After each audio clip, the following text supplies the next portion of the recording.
Rahul, welcome to this post-test interview where we're going to be hopefully talking about what you discussed in your test. How did your test go?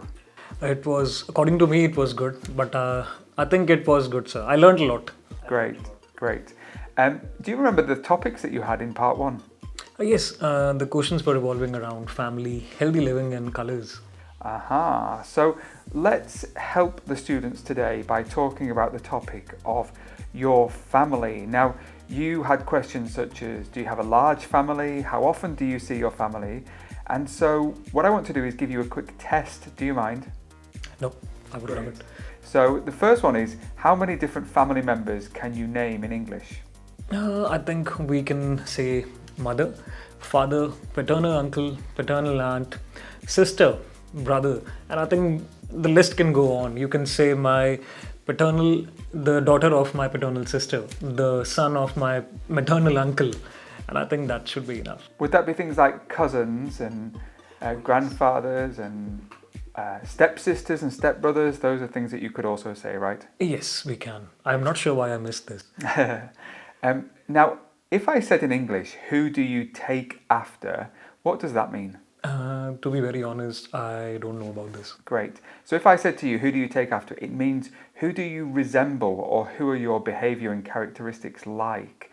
So if I asked you, who do you take after your mum or do you take after your dad? It's definitely my mother. Great. It's really important to think about phrasal verbs in the test, in the speaking test, because they can help with your score. Do you know what it means if I said to be the spitting image of?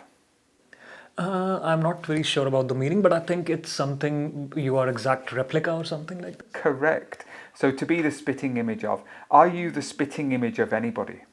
I am the spitting image of my mother, I would say. Great. Now, this is an interesting one. It's an idiom and it means, in fact, I'll tell you the idiom. If I said, the apple doesn't fall far from the tree, the apple doesn't fall far from the tree, what do you think that means?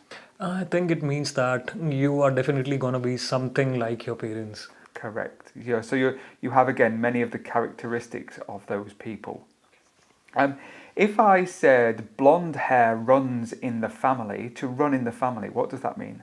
Maybe it's a habit which a lot of people in the family are having. Yeah, so it could be some genetic precondition, something that you look like somebody or you act like somebody. Okay, so it means something which is related to biology. Correct. So you could say, for example, anger runs in the family. We have a really angry family. Okay. Now, what about this idiom if I said, to have some bad blood? I have bad blood with somebody. What does that mean? I'm not sure, but I think not some good relation. Correct. It just means that there's some animosity or some, the relationship isn't great. So you could say, I have some bad blood with my cousin. And the last one that I want to talk about is to be the black sheep of the family. To be the black sheep of the family, what does that mean? I'm not very sure about. Okay, so the black sheep of the family is somebody who doesn't act like the rest of the family. So maybe they have some problems with their behavior, or maybe they leave home early. They would be the black sheep of the family. That's interesting. Now, let's move on to the topic of healthy living. I can see that you obviously enjoy keeping fit and going, keeping active.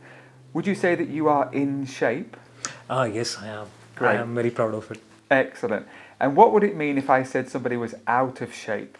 I think it can mean that they don't have a body which is looking very presentable, and I think they need to work out. Would you say that you were the picture of health? I'm close to that. So you don't smoke, you don't eat badly. No. Great. Now, what would there are two ways that we could talk about this. We can say to go on a diet or to be on a diet. What would that suggest? I'm not really sure I got the question. Sure. So to go on a diet or to be on a diet, what would that suggest about somebody? I think this suggests that the person is now starting to take care of himself or herself. Yeah, probably trying to lose weight. Yeah. In the past, you could say, I went on a diet, or you could even say, I was on a diet. Have you ever been on a diet? Luckily, my genes and my body, biology is designed in such a manner by the supreme power, I would say, that I have a body structure which never gets fat. So I'm lucky in that. I'm very athletic. I am very jealous of you because I am always on a diet. Now, what about a healthy eating plan? Do you have a healthy eating plan for yourself at home?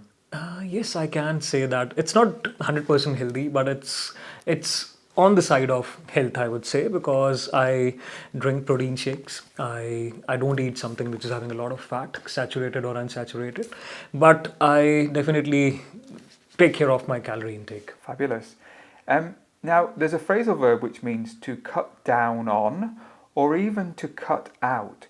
Do you know the difference between to cut down on and to cut out? I think cut down means to reduce the amount of intake, and cut out means to completely shut it off. Perfect, excellent. So cut out means to, to eradicate or to not eat something. So you could say, I'm trying to cut out meat. Or you could say, I'm trying to cut down on sugar. Cut down on and cut out. Excellent. Now, the final topic that you had was colours, and you told us in the test that your favourite colour was green. Now, there are some verbs that I want to talk about today. Mean, symbolise, stand for, and associate are all ways that you could use to signify or to represent something. So for example, you could say, red means.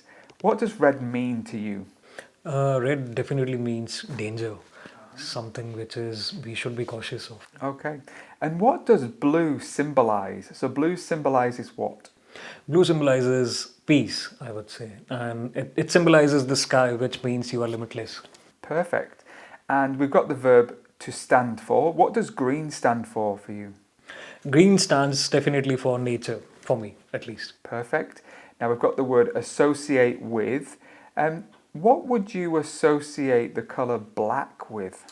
I would associate, I'm not sure if I should use the word over here, but it stands for something which is looking pretty awesome.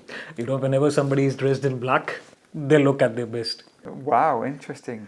What about the word represent? What does yellow represent for you? Yellow represents that you need to stop your car because the red light is going to come soon. Great. Now, I'm going to give you a test. I'm going to give you a word and I want you to tell me what the noun is, okay? So if I said the word jealous, what's the noun of jealous? Is it jealousy? It is jealousy. Dangerous? Danger. Courageous? Courage. Well done. Joyful? Joy. Sad? I don't know this one. Sadness? Sadness, okay. Die? Death. Death. And we're going to learn a new word today, which is vitality. If we had the word vitality, which means lots of energy, which colour would you associate with vitality? Vitality is definitely white. Can I just check your pronunciation of the word vitality, not vitality? You got to focus on your v. Okay. So we say it as vitality. Vitality again. Vitality. Can I have a v?